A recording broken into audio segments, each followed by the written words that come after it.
Hello everyone, Assamese Kids Learning Hubলৈ স্বাগতম জনাইছো। আজিৰ ভিডিঅ'টিত মই কেইবিধমান শুকান ফলৰ নাম অসমীয়া আৰু ইংৰাজীত লৈ আহিছো।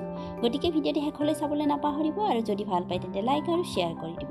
লগতে আজি যদি প্ৰথমবাৰৰ বাবে মোৰ ভিডিঅ' চাইছে তেন্তে চেনেলটো সাবস্ক্ৰাইব কৰি কাষত থকা বেলটো অল কৰি দিব। আহক তেন্তে আজিৰ ভিডিঅ'টি আৰম্ভ কৰোঁ। আমাৰ সকলোৰে প্ৰিয় এবিধ শুকান ফল হৈছে কিচমিচ। ইয়াক ইংৰাজীত ৰেজিন বুলি কোৱা হয়। আন এবিধ শুকান ফল হৈছে খেজুৰ। খেজুৰক ইংৰাজীত ডেট বুলি কোৱা হয়। কাজু বাদাম সকলোৰে প্ৰিয়।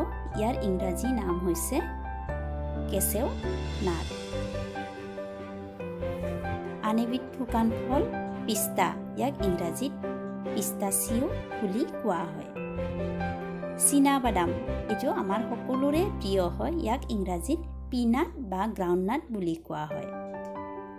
বাদাম ইয়াক ইংৰাজীত এলমণ্ড বুলি কোৱা হয়। ইয়াক কাঠ বাদামো কিছুমানে কয়। অখৰোট ইয়াক ইংৰাজীত ৱালনাট বুলি কোৱা হয়। ডিমৰু যিটো শুকান তাক ইংৰাজীত ফিগ বুলি কোৱা হয়। মাখানা ইংৰাজীত ফক্সনাট বা লটাছ চিড পপ বুলি কোৱা হয়।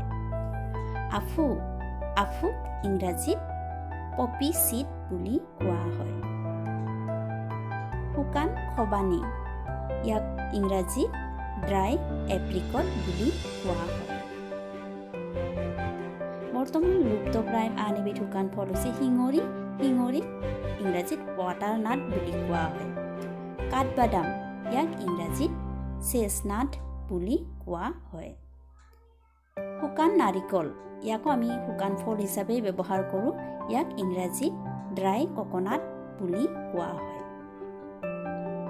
আজিলৈ আহোঁ ভিডিঅ'টি চাই কেনে পালে প্লিজ জনাব আৰু যদি ভাল পাইছে তেন্তে লাইক আৰু শ্বেয়াৰ কৰি দিব। লগতে আজি যদি প্ৰথমবাৰৰ বাবে মোৰ ভিডিঅ' চাইছে তেন্তে চেনেলটো ছাবস্ক্ৰাইব কৰি কাষত থকা বেলটো চুই অল কৰি দিব। ভিডিঅ'টি চোৱাৰ বাবে বহুত বহুত ধন্যবাদ।